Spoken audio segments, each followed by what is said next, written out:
नमस्कार। स्वागत है आप सभी का एक बार फिर से मेरे YouTube चैनल पर। ज्योतिष के ज्ञान को आगे बढ़ाते हुए मैं आज आपके लिए एक श्रृंखला लेकर आया हूं। ये है पंच महापुरुष योग। आपने बहुत बार सुना होगा कि कुंडली में ग्रहों की केंद्र के अंदर उच्च और स्वग्रही की स्थितियां अच्छे फल देने के लिए हमेशा मानी जाती हैं और उन्हीं से बनते हैं पंच महापुरुष योग। बहुत सारे लोगों की कुंडलियों में ये कॉम्बिनेशंस देखे जाते हैं, लेकिन उसमें से कुछ लोग तो ये कहते हैं कि हमें उसका फल मिला, कुछ कहते हैं जी ज्योतिषियों ने तो बताया है कि कुंडली में पंच महापुरुष योग बन रहा है, लेकिन हमें आज तक उसका कोई फल मिला ही नहीं। तो मेरा जो आज का विषय है वो इन्हीं चीजों के ऊपर है कि पंच महापुरुष योग आखिर होता क्या है, कैसे बनता है पंच महापुरुष योग, कौन से ग्रह बनाते हैं पंच महापुरुष योग और उसका रिजल्ट कैसे होता है कि पंच महापुरुष योग होते हुए भी फल मिलेगा या नहीं मिलेगा। उसके बारे में मैं आज के वीडियो में आपसे यहां चर्चा करने वाला हूं। ज्योतिष शास्त्र के अंदर सूर्य से लेके शनि तक, क्योंकि राहु केतु का इन्वॉल्वमेंट इसमें नहीं होता है, वो सदैव वक्री और छाया पिंड के नाम से जाने जाते हैं। सूर्य चंद्रमा सदैव मार्गी रहने वाले और सदैव प्रकाशमान ग्रह हैं जो हमें प्रत्यक्ष रूप से दिखाई देते हैं। इसलिए सूर्य और चंद्रमा यानी राजा और रानी इसको आप कह सकते हैं, इनका इसमें किसी प्रकार का कोई रोल नहीं होता। तो बचे बाकी के 5 ग्रह मंगल से लेके शनि तक सभी ग्रह बनाते हैं पंच महापुरुष योग। और पंच महापुरुष योग बनता है अगर आपकी कुंडली के अंदर केंद्र स्थान 1, 4, 7, 10 इन भावों के अंदर यदि मंगल, बुध, बृहस्पति, शुक्र एवं शनि ये अपनी ही राशियों में विराजमान हो या अपनी उच्चस्थ राशि में विराजमान हो तो इनको एक एक्स्ट्रा बल मिल जाता है जिसको कहा जाता है पंच महापुरुष योग। पंच महापुरुष 5 प्लेनेट जो बना रहे हैं महापुरुष योग। अब ये महापुरुष योग तो पता लग गए कि कैसे बन रहे हैं, लेकिन इनके क्या रिजल्ट होते हैं, आखिर इन्हें पंच महापुरुष का क्यों दर्जा दिया गया, क्या है इनके अंदर ऐसी खासियत। आपके सामने ये कुंडली, एक कर्क लगन की कुंडली मैंने बनाई हुई है जिसमें आप देख सकते हैं लगन में बृहस्पति विराजमान है और बृहस्पति कर्क राशि में उच्चस्थ होते हैं, यानी बृहस्पति बना रहे हैं यहां पर हंस नामक महापुरुष योग। वहीं शुक्र या शनि, क्योंकि शनि जो होते हैं वो तुला में उच्च के होते हैं और शुक्र स्वग्रही होते हैं, तो ये बना रहे हैं शुक्र स्वग्रही है तो मालव्य योग, शनि उच्चस्थ है तो शश नामक महापुरुष योग। वहीं शनि मंगल भी मकर राशि के अंदर जहां शनि स्वग्रही है तो मंगल उच्चस्थ है, तो मंगल बनाते हैं रोचक नामक महापुरुष योग, शनि बनाते हैं शश नामक महापुरुष योग। और यहां मंगल स्व राशि में बैठकर बनाते हैं हमेशा रोचक नामक महापुरुष योग। उसके अतिरिक्त बुध यदि कुंडली के इन 4 स्थानों में 3 नंबर या 6 नंबर में बैठा हो, यानी अपनी ही राशि के अंदर बुध हो और बुध की कन्या राशि जो उच्चस्थ राशि कहलाती है वहां विराजमान हो, तो बनते हैं भद्र नामक महापुरुष योग। अब बात करते हैं कि इनके फल क्या होते हैं, क्यों इन्हें स्पेशल कहा गया है। सबसे पहली बात तो ये अपनी स्वग्रही और उच्चस्थ राशि से बनते हैं। जब भी कोई ग्रह अपने ही राशि में हो, उच्च की राशि में बैठा हुआ हो, तो उसको एक अतिरिक्त बल तो मिलता है, ऐसा दीप्तादि अवस्थाओं में लिखा हुआ है। अब बात करते हैं कि उनके फल क्या हैं। देखिए, हर ग्रह अपने कारकत्वों से जुड़ा हुआ है। हर ग्रह के अपने कारकत्व हैं। जैसे हर व्यक्ति का अपना स्वभाव है, ऐसे ही हर ग्रह का अपना स्वभाव, अपने कारकत्व हैं। जब जब कोई ग्रह कुंडली के भीतर अच्छी अवस्थाओं में पाया जाता है तो वो ग्रह अपने कारकत्वों में बढ़ोतरी करता है। जैसे सबसे पहले मैं लेना चाहूंगा मंगल को, कि मंगल अगर केंद्र में अपनी राशि और उच्चस्थ राशि में हो तो मंगल के कारकत्व में वृद्धि होती है। अब मंगल क्या है? साहस का कारक है।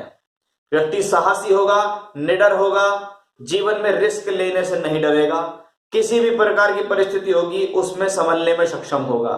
मंगल सेनापति है, पुलिस की नौकरी, आईएएस है, पीसीएस की नौकरी है, सेना अधिकारी की नौकरी है, मिलिट्री की नौकरी है, मंगल कहीं ना कहीं डॉक्टरी के पेशे में भी देखा जाता है, कानून के पेशे में भी देखा जाता है। यानी उस ग्रह के अंदर एक नेचुरल बेनिफिट हो गया कि भैया साहसी है, और जीवन में अगर साहस है तो आप अपने जीवन में किसी ना किसी क्षेत्र में अवश्य बढ़िया सफलता प्राप्त कर लेंगे, क्योंकि आपका अपना जो हिम्मत है वो कमजोर नहीं है। और मंगल अगर रोचक नामक महापुरुष में हो तो उसके लिए यही है कि मंगल अपने कारकत्व में वृद्धि कर रहा है।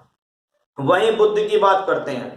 बुद्ध सदैव से बुद्धि और वाणी का पूरी तरीके से एक प्रभाव बनाने वाला ग्रह है कि कुंडली के अंदर अगर बुद्ध की स्थिति केंद्रों के अंदर उच्चस्थ है या स्वग्रही होकर बैठा है तो बुद्ध के कारकत्व बढ़ जाते हैं। व्यक्ति बोलने में बढ़िया होगा, व्यक्ति बोलने में चतुर होगा, वाक्पटु होगा, किसी भी विषय पर चर्चा करने वाला होगा, अच्छी कैचिंग पावर होगी। शिक्षक भी होते हैं ऐसे लोग, लोगों को समझाने वाले, मोटिवेशनल स्पीकर होते हैं, सलाह देने वाले होते हैं। यानी बुद्ध से संबंधित जितने भी कारकत्व हैं, बुद्ध एक बहुत अच्छा व्यवसायी होता है। यदि आपको व्यापार करना है तो सबसे पहले चेक करना पड़ेगा कि बुद्ध की स्थिति कैसी है। मैंने बहुत कुंडलियां देखी हैं जिनकी कुंडलियों में बुद्ध केंद्र के अंदर अपनी राशि, मित्र की राशि, उच्चस्थ राशियों में बैठे होते हैं या इस प्रकार का पंच महापुरुष बनाते हैं, तो ऐसे लोग जीवन में व्यापार में बहुत अधिक सफलता प्राप्त कर लेते हैं। तो बुद्ध से संबंधित जुड़े जो कारकत्व है, वाणी से जुड़ा हुआ कोई भी काम हो या व्यापार, पूरी तरीके से प्योरली व्यापार का संकेत देने वाला ग्रह जो है वो बुद्ध है, क्योंकि बुद्ध वाणिज्य भी है। और जिसको लेखा जोखा नहीं आता, जिसको अकाउंटेंसी ठीक से नहीं आती, तो वो व्यापारी बन ही नहीं सकता। वहीं बृहस्पति अगर केंद्र के अंदर उच्चस्थ हो या स्वग्रही में हो तो हंस नामक महापुरुष योग बनता है। हंस से यहां सीधा तात्पर्य ये है कि ये वो पक्षी है या ये वो जीव है जो कहीं ना कहीं सबके ऊपर निगरानी और नजर रखने वाला होता है, और वो काम अच्छी तरीके से गुरु ही कर सकता है कि किसको अच्छा है, कौन बुरा है, किसको मुझे अच्छा बनाना है, कौन बुरे काम कर रहा है, किसको मुझे टोकना है। यानी विवेक, समझदारी हमेशा बृहस्पति से ही आती है।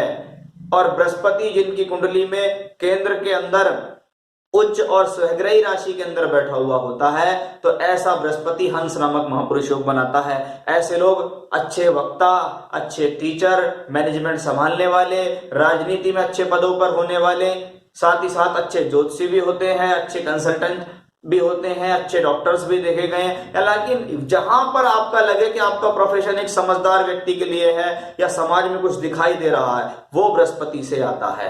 तो बृहस्पति विवेक देने वाला ग्रह है। पांच चीजों का अकेला कारक होता है कुंडली के अंदर बृहस्पति। तो जिसका बृहस्पति अच्छा तो समझ लीजिए जीवन में सब कुछ अच्छा।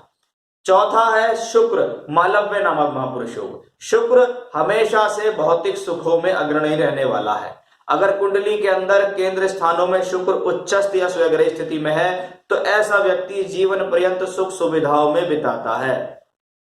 सुख सुविधाएं, भौतिक सुख होना, अच्छा मकान, अच्छी गाड़ी, अच्छा रहन सहन, अच्छा खाना, अच्छा पीना, ये सारे गुण उस व्यक्ति के अंदर आते हैं। यानी हर चीज को पाने की लालसा, चाहे वो स्त्री सुख हो चाहे वो भौतिक सुख हो, वो सब शुक्र से ही आता है, तो उसको बोलते हैं मालव्य। अब आती है शनि की बारी कि शनिदेव बनाते हैं शश नामक महापुरुष योग। तो शनिदेव के क्या कारकत्व हैं? मेहनत, साहस, लेबर। शास्त्र में इसको नौकर दास भी कहा गया। वो इसीलिए है कि शनि के नाम पे सब लोग डर जाते हैं। शनिदेव की दशा हो, अंतरदशा हो, तो ये समझ लीजिए कि आपसे थोड़ा वर्क ज्यादा कराएगा ये ग्रह। ये वो मास्टर जी हैं जो हमेशा डंडी लेकर काम करते हैं। ये वो गुरु हैं जो थोड़ा सा डांट पीट के बच्चे को समझाते हैं, लेकिन रिजल्ट भी बहुत शानदार देता है ये प्लेनेट। अब शश नामक महापुरुष योग हो तो व्यक्ति जनता का प्रिय हो जाता है, जनता के बीच उसकी अच्छी उठ बैठ हो जाती है, लोगों के ऊपर अपनी नजर होती है, छोटे तबके के लोगों से वो व्यक्ति प्यार प्राप्त करता है, सामाजिक तौर पे, राजनीतिक तौर पे जीवन में अच्छी खासी तरक्की प्राप्त करने वाला होता है शश महापुरुष योग वाला व्यक्ति। अब ये तो हो गए फल कि पंच महापुरुष के फल क्या है। अब ये देखते हैं ये कब अच्छा और कब बुरा फल देता है। अगर आपकी कुंडली के अंदर बृहस्पति या मंगल या बुध, शुक्र या शनि, कोई भी ऐसा ग्रह जो पंच महापुरुष बना रहा है, वो अगर वर्गोत्तम भी है, यानी नवांश कुंडली में भी वो सेम ही राशि के अंदर पहुंचा है, जैसे बृहस्पति यहां कर्क राशि में उच्चस्थ है, चर राशि का प्रथम नवांश वर्गोत्तम होता है। अगर बृहस्पति 3 डिग्री 20 मिनट के अंदर अंदर है तो ये नवांश में भी उच्च अपने वर्गोत्तम राशि के अंदर पहुंच जाएगा। इसका मतलब है इस ग्रह के फल देने की स्थितियां और अधिक बढ़ गई। ये आपको अपनी दशांतर दशा में राजयोग देगा। तो सबसे पहले तो ये देखें कि आपका ग्रह वर्गोत्तम है या नहीं, यानी और अधिक बल मिल जाएगा। दूसरी बात यह है कि आप इसको ये देखें कि ये ग्रह संधि में पड़ा हुआ ना हो। संधि का मतलब है कि कहने को तो उच्चस्थ राशि में बैठा हुआ है, लेकिन अगर वो 1 डिग्री से कम है तो सिर्फ वो वर्गोत्तम की स्थिति में ही फल दे सकता है। अगर वो वर्गोत्तम नहीं है, मान लो कर्क राशि के अंदर बृहस्पति बैठा हुआ है 15 डिग्री का, तो वो अन्य किसी राशि में जाएगा, कोई बात नहीं है, उच्च का है, वर्गोत्तम नहीं है लेकिन उच्च तो है। लेकिन अगर वो संधि में है, 1 डिग्री से कम है, 0 डिग्री 30 मिनट, 0 डिग्री 20 मिनट्स है, तो समझ लीजिए संधि में पड़ा हुआ ग्रह अच्छा नहीं होता। अंतिम डिग्री का 29 डिग्री 50 मिनट, 56 मिनट, 59 मिनट्स का हो तो भी अच्छा नहीं होता है। तो कुछ लोग कहते हैं कि हमारे ग्रह पंच महापुरुष योग में है लेकिन हमें उसका रिजल्ट नहीं मिला, तो कहीं ना कहीं डिग्री देख लो उसकी। तो ये था दूसरा। तीसरा बड़ा मुख्य विषय है, कोई भी राजयोग अपनी दशा अंतरदशा में ही परिणाम देगा।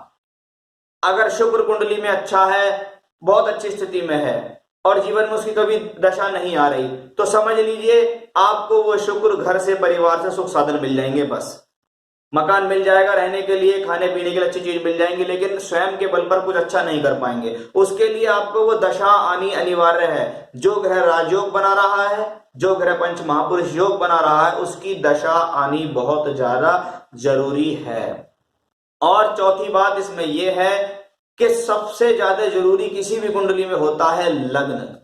लग्न और लग्नेश में आप स्वयं हैं। आप किन चीजों को धारण करने के लिए सक्षम हैं? क्या आपके अंदर इतनी कैपेसिटी है कि आप धन को अपने पास संभाल के रखें, इज्जत मान सम्मान को संभाल के रखें? क्योंकि जीवन में तरक्की मिल गई लेकिन आप उसे झेल नहीं पाए, पैसा मिल गया झेल नहीं पाए, शान शौकत मिल गई उसको झेल नहीं पाए आप, तो ये आपका लगन लग्नेश बनाता है कि कोई से भी राजयोग धनयोग का फल लेने के लिए लगन लग्नेश का मजबूत होना जरूरी है। तो ये सबसे पहले देखें कि भले ही कुंडली में कितने राजयोग हों, पहले ये देखो लग्नेश और लगन की स्थिति क्या है। लगन में शुभ ग्रह बैठे हों, केंद्र त्रिकोण के मालिक बैठे हों, शुभ कर्तरी में हो, शुभ ग्रहों के साथ हो, लग्नेश केंद्र त्रिकोणों में हो, लगन को देख रहा हो, लगन में बैठा हो, अगर ये चीज दिख गई तो समझो लगन मजबूत। और लगन मजबूत तो व्यक्ति जीवन में स्वयं अपने बल पर कुछ ना कुछ करेगा। एक बात इसमें और है कि ये भी देखें कि आपका वो पंच महापुरुष योग वाला जो ग्रह है वो अस्त ना हो। ये बहुत ज्यादा जरूरी चीज है कि अस्त नहीं होना चाहिए ग्रह। अगर वो ग्रह अस्त हो गया, अस्त में भी खास तौर पे 2 से 3 डिग्री के अंदर अस्त हो गया, तो बहुत ज्यादा समस्या देगा। जितना अच्छा वो दिखता है उतना अच्छा वो परिणाम नहीं देगा, क्योंकि वो कम्बस्ट हो गया, अस्त हो गया, उसे उदय होने का समय नहीं मिल रहा है। लेकिन इसमें यह भी देखें कि ग्रह जो सूर्य से अस्त होगा, सूर्य लॉर्ड कहां का है? मान लीजिए मेष लगन की कुंडली में सूर्य पंचमेश है, पंचमेश लक्ष्मी स्थान त्रिकोण स्थान होता है। अब अगर मंगल स्वग्रही होकर लगन में बैठे मेष लगन में और सूर्य उसको अस्त कर रहा हो, तो समझ लीजिए ये कोई बुरा योग नहीं है। लेकिन अगर सूर्य किसी भी कुंडली में 6-8 12 का मालिक हो रहा है, तीसरे घर का मालिक हो रहा है, तो समझ लीजिए ये कॉम्बिनेशन फिर अच्छा नहीं है, क्योंकि सूर्य जहां का मालिक है वो अच्छा स्थान नहीं है। सूर्य त्रिकोण का मालिक हो रहा है तो ज्यादा बेहतर है कि पंचम नवम और लगन का मालिक अगर सूर्य हो जाए और वो केंद्र में पंच महापुरुष योग बनाने वाले ग्रहों को अस्त कर दे, तो समझ लीजिए सूर्य अपनी जिम्मेवारी निभाएगा कि मैंने अस्त किया है, मैं त्रिकोणेश हूं, मैं लग्नेश हूं, मैं अपना दायित्व निभाऊंगा, मैं इस ग्रह को निकालकर ऊपर ले जाऊंगा। तो ये सारी चीजें आपको नोट करनी होंगी कि मेरे को अगर कुंडली में योग बन रहे हैं तो मुझे दशा कब आ रही है, दशा आ रही है तो उसके अंदर और प्लस क्या है कि मेरा ये ग्रह पंच महापुरुष योग के फल देगा या नहीं। इसलिए मैं उसकी कंडीशन लग्न के अलावा नवांश में चेक करूं, दशमांश में चेक करूं, तब जाके मुझे पता लगेगा। लेकिन लग्न सबसे पहले है, क्योंकि लग्न से ही बाकी वर्ग कुंडलियां बनी हैं। लग्न में बैठे हुए ग्रह और डिग्रियों से ही वर्ग कुंडलियां बनी हैं। तो लग्न ही बता देगा कि शुक्र की स्थितियां कैसी है, कि शुक्र यहां तुला राशि में स्वग्रही होके बैठा हुआ है और शुक्र की स्थिति भी अच्छी है, शुक्र पीड़ित भी नहीं है, और नवांश में भी ये मित्र की राशि में केंद्र त्रिकोण में है, या दशमांश में भी अच्छा हो गया। तो समझ लीजिए कि ये ग्रह अपनी दशा में आपको धन योग भी देगा, राजयोग भी देगा, जीवन में बहुत अच्छी स्थिति आपके साथ इन दशाओं में बीतेगी। तो ये था पंच महापुरुष योग कि होता क्या है, कब मिलते हैं रिजल्ट, क्यों नहीं मिलते हैं रिजल्ट, कितने बेहतर मिल सकते हैं रिजल्ट, ये सब पता लगता है पंच महापुरुष योग के द्वारा। तो ये था मेरा आज का विषय। फिर से कोई ना कोई ऐसी श्रृंखला आपके सामने मैं लेकर आऊंगा जिससे आप अपनी कुंडली में देख सके कि क्या होने वाला है और कैसे ग्रह आपको देने वाले हैं परिणाम। बने रहिएगा मेरे साथ। नमस्कार।